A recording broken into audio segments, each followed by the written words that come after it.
Hello, welcome to the podcast.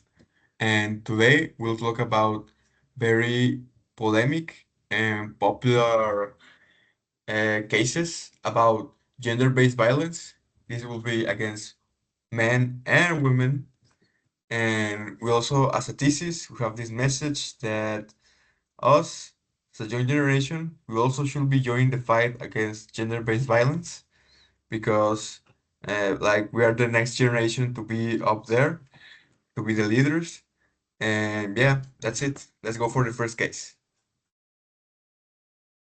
Okay, I'm Jose Pablo, and I want to start talking about what's happened on the WNBA. I don't know if someone of you saw about this, but just 2 weeks ago, in a game, Dallas against Liberty, someone threw a sex toy to the court at the middle of the game, and this is just because the players are fighting against the salary gap, and but it seems like the public aren't agree with the situation. Well, in my opinion, this is something that makes him very, very disgusting and a very nasty situation. But I think this might be a chance for the WNBA to rise from this and start making uh, a lot of revenue and also to build a fan base that generally likes the WNBA because the WNBA was like an all-time low. And well, that's what I think. I think that this is very bad behavior and it's disgusting. And I think the federation should do something about it. And just like my partner says, it's really disgusting, and the act of throwing sex toys on the court, it's an immature and inoffensive act that shows that the people doesn't have a respect of female athletes. Hi, I'm Cesar Ornelas, and for me, this is something that has to be penalized because you cannot interrupt just a game like that.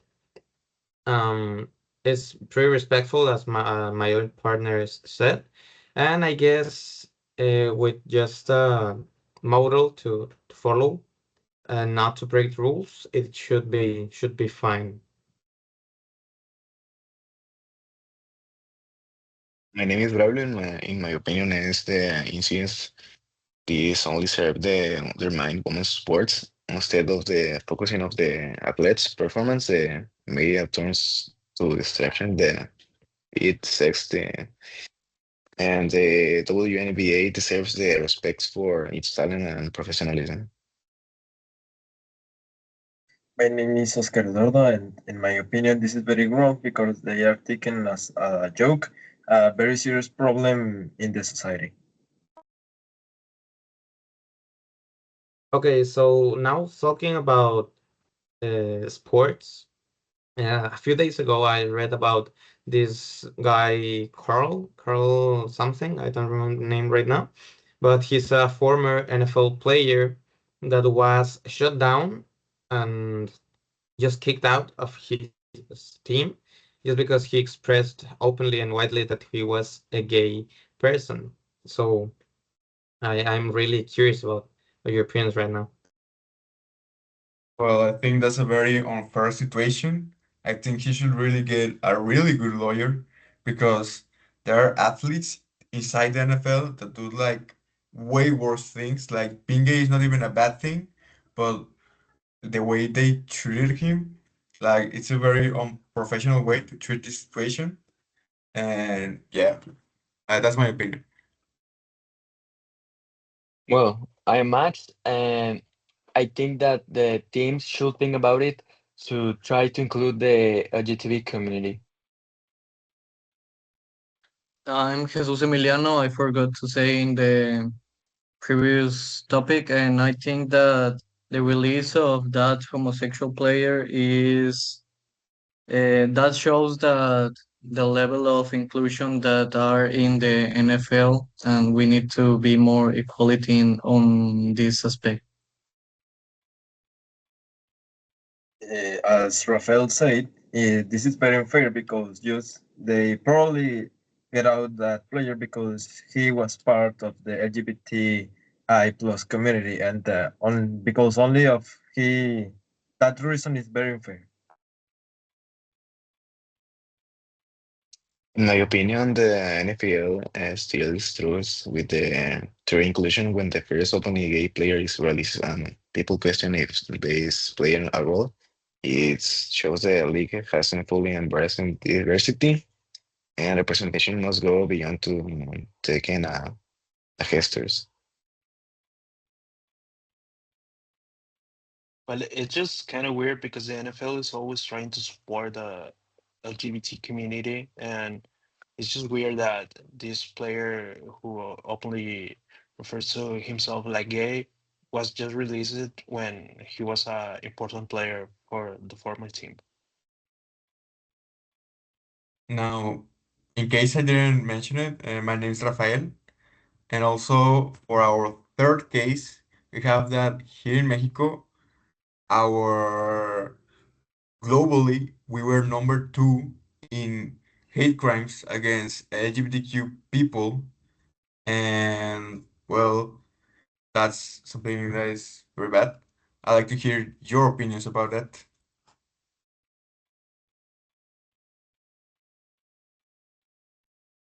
Uh, well, I think that the president should do something about it for they can include the community LGBT for that cannot be any problem. Like Max said, I think that the government needs to do something about that, and we are equal, or so the people on the LGBTQ plus community doesn't deserve that treat. Okay, yeah, I mean, just because you are different or just because you have other opinion or sexual preference doesn't make you a worse person or different person. So I guess this should be taken to some serious thing, and with just a little awareness, we can make a little change, or well, a big wide change. In my opinion, we should start accepting them more because only because they are part of the LGBT community, it doesn't mean that they deserve hate and they deserve to be punished for expressed like they are. In my opinion, the Mexico has progressive laws, but of the truth, LGBTQ people still face deadly violence, hate crimes, and reveal the disconnect between legal rights and social acceptance. A clear thing that more that laws and change needs to happen in the mind.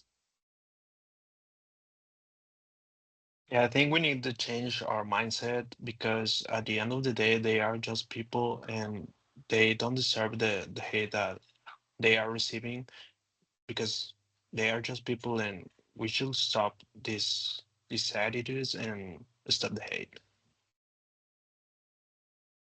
Now, for our last case, we have Italy. In Europe, Italy, we had two killings in 2023 that were two women, two young women, and there hasn't been any progress presented by the police or the government, and people are making quite big protests against this. Um, I want to hear your opinions about this because this is a very extreme case. Like the government is not responding, and there hasn't been any justice. Well, I think that is just unfair to kill woman just for being a woman, and I think that the governments should do something about it. This case of the rise of feminists in Italy only shows that the violence against women is still a serious problem and it needs to be eradicated.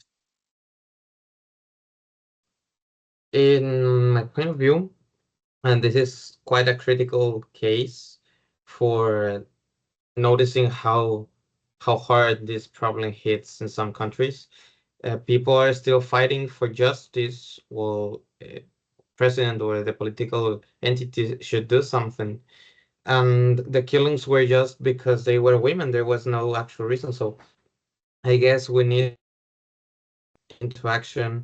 several changes for us as communities, have more awareness about how we do justice and where and when do we need to get it. In my opinion, this is very horrible because we aren't now talking about just being a person being hated or being treated bad because he is part of a community. Now we are talking about they are being killed just because they born as a woman, and that's very unfair because they doesn't don't the don't cha- they can change that. And In my opinion, Yeah, the rise of we feminicides in Italy shows that gender-based violence isn't limited to developing countries. Even in Europe, women are being killed by partners. Ex-proof that toxic masculinity and cultural science know no borders. sorry for the interruption, but yeah, we usually think that because they are living in the first world, these kind of things doesn't happen there. So it's important to know that actually happens and trying to stop this. They should keep testing about their own governments to try to stop this in a short time. Okay, to wrap this up, as a conclusion, we've come to the agreement that gender violence can be presented everywhere around the world. It can be presented between teammates in sports teams. It can also be in the workplace, at home. It can be really everywhere. So, that'll be it for the podcast. Thank you for your time. Thank you for your attention. And with this, I invite everybody to think about this and start joining the fight against gender violence.